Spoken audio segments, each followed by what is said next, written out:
Tesla just released their first brand new model in years. This is CyberCab, or Robotaxi, and let me take you behind the scenes of the event. Let me show you up close and inside of this car, and not just sort of show you the outside, but let me go for a ride inside of this thing and show you what it's actually like. This car's got no steering wheel, it's got no pedals, it's got a lot of crazy design characteristics, and yes, it is real. I just got back from Tesla's big event. A lot of things behind the scenes that weren't mentioned sort of on the live stream, so let me give you a peek behind the scenes, show you some amazing footage I got, take you on a ride along in CyberCab, and show you and tell you everything you need to know, and also give a huge thanks to Spigen for sponsoring this video. Okay, so even before Elon took the stage, there was a ton of hype and anticipation for this event, way more than I felt for any other event in quite some time.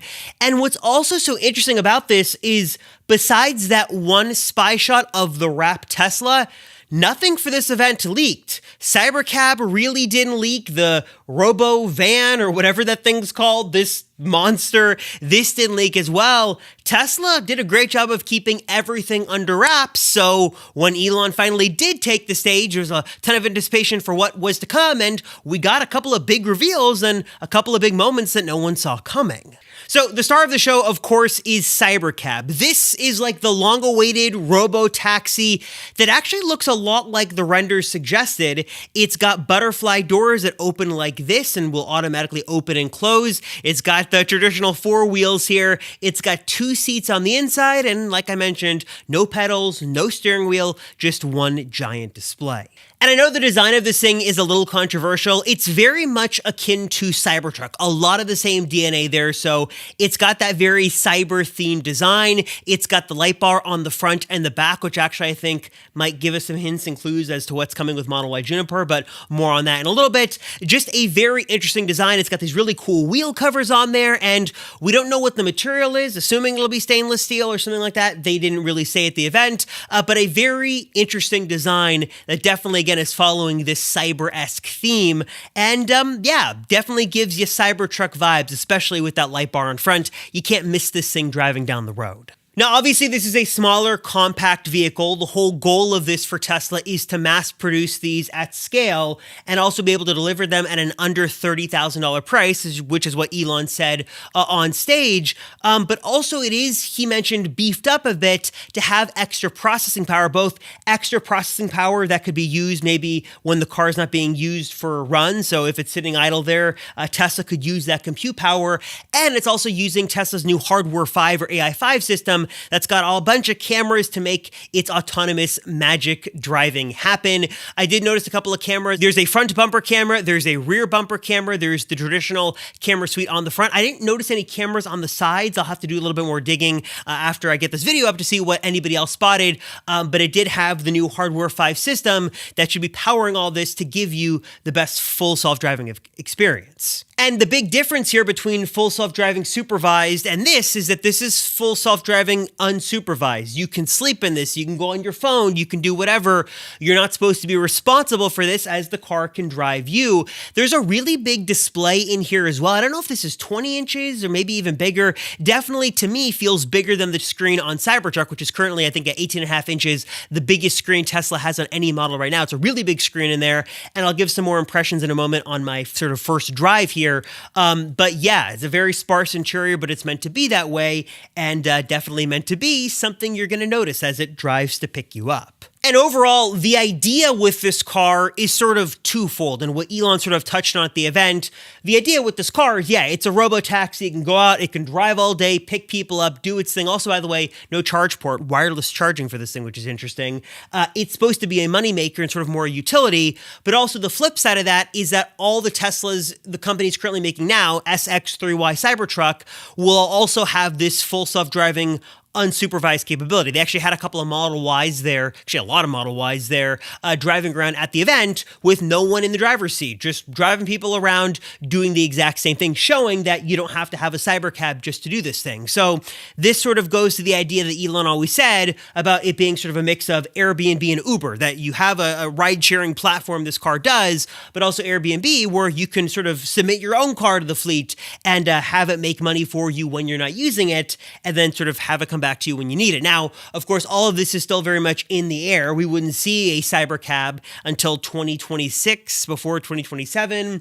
Timeline on that is a little up in the air. We don't know if things could change between now and then, but as of right now, this is the vehicle we've got. This is what it looks like, and yeah, I think it looks pretty cool. Now, as exciting as all this event news is, another really exciting component to all this in the wild, ever so changing world of Tesla, of course, also just happened a couple of days ago, and that is the official end of the Foundation series for the Cybertruck, which means not only is Cybertruck going to continue to be way more popular, a big part of Tesla's bottom line in the company, but also that now if you want to save 20 grand, you can get a Cybertruck and actually enjoy it and use it and love it.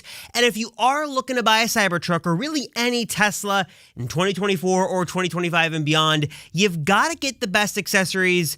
And if you want to go one place to get everything you need for your Cybertruck or Model 3 or any Tesla you've got, that's going to be my friends over at Spigen. Now, of course, Spigen has been a leader in the mobile accessory space for a while. They're really well known for their cases. They've got lots of great cases for all the flagship phones out there that you've got in your pocket. They, of course, have amazing screen protectors, but they're sort of looking to take that expertise and expand it to cover gadgets of little bit larger sizes, which of course is going to include vehicles like the Tesla lineup and of course the all-new Cybertruck. This is everything from really easy to install screen protectors that give you that really beautiful, nice matte anti-glare finish. They've got you covered for the rear screen as well. And of course, a wide variety of really nice, easy ways to help your Cybertruck stay more organized. Here's a pair of all new center console organizers that are super sleek with carbon fiber accents and IntelliGrip tech inside that keeps your items secure and from bouncing around as your truck is going to rattle around as you drive. And what I also particularly love here as well is that this top organizer component actually has a little channel built in for bringing through a cable to charge your phone. As I've discussed on this channel a few times, the built-in wireless charger inside a Cybertruck has some major overheating issues, so you're likely not going to be using it. So if you want a fast and easy way to charge your phone, this is going to be great, and of course, super sleekly built in. Spigen is also entering the wild world of floor liners in a very interesting way. You might have caught in a recent video I showed off their beautiful collection here for the Model 3 Highland, and now they've got you covered here on Cybertruck with just probably the best looking floor mats I've ever seen. They almost look too good that you don't want to get them dirty. They've got these like beautiful carbon fiber accents here, this really nice and sleek design. They're incredibly durable, super easy to clean, easy to get off that grime or dirt or dust, whatever you've got in your vehicle. They give you excellent coverage for the front and rear of Cybertruck, and also, like I mentioned, just the most premium looking and feeling floor mat experience I've ever experienced, really. So if you're looking to pick up a Cybertruck in 2024 or 2025, you're looking at one of the new Model 3s, Model Ys. If you're looking to get any Tesla, I cannot recommend Spigen accessories more enough. They're doing really amazing things in this space. They've got just a lot of great accessories that you're going to love and really will take your Tesla experience to the next level. If you want to learn more, check them out for yourself today. I got a link right down below. Just click on that, take you to where you want to go, and give your Tesla a much-needed upgrade. Now, of course, the other thing shown off at this event was the Robo Van. I'm not exactly sure. The Rover Mover. I'm not sure what Elon said it was. Got some chance to look at this thing. It looks pretty cool. I mean, looks very spacious. This is basically Tesla's answer to a more large-size passenger van, and I wonder if this sort of sets those rumors of Tesla making more of a minivan to rest. Is this their alternative to that, or their solution? I guess it might be. That was there as well, with definitely a very interesting, like, I don't want to say like cyberpunk, but like nostalgic, retro looking look on this thing. Looked pretty crazy. And then of course they had Optimus making its rounds at the event, and they actually did have the thing walking around and doing things, making drinks, people were talking to it. It was pretty cool and wild to see this thing move around, and it's got better articulation and stuff like that. Basically, this whole event was about Tesla's autonomous future, both in terms of hardware and also, you know, the software side of things as well, both with the robot and the car and full self-driving, all that stuff. And I know many of you guys watching this video are very interested in the Model Y, and I'll get more in depth on this in another video, but just like my initial thoughts after seeing this is that it definitely seems to confirm those rumors of a Model Y light bar on the front and the back appear to be true. It definitely seems like if Tesla sort of picks it as a design language, they bring that to other vehicles, and that seems to be what was on Cybertruck, seems to be what's on CyberCab, well, it is, and then also I bet you is going to be on Model Y Juniper as well. So I'll do some more deep dives into what, go back through my footage and see what else we could see Robotaxi, but I did notice that, and I definitely do think that sort of hints that could be coming to Model Y Juniper. And yeah, I got a bunch of footage of this thing driving around. They did have this driving around. You could go and people were taking rides in this thing, and also Model Ys. And then I'll give you a little bit of a time here with my time inside. Maybe I'll just sort of throw some raw, unedited footage here. My impressions here were that it was super smooth. The seats were actually surprisingly comfortable, even though it was definitely more of a stripped down interior. It was surprisingly comfortable inside. Big screen, really cool navigation system, and really a nice UI made for sort of sitting back and relaxing. And yeah, maybe I'll just sort of throw some footage in here of my drive around, and you guys can sort of see what it's like to be inside of CyberCab. Thank you.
All right, guys, so that's sort of it. A little bit of a shorter video this time, but I just got back. It's currently about 1 a.m., and I just wanted to get this video up to share the experience with you guys.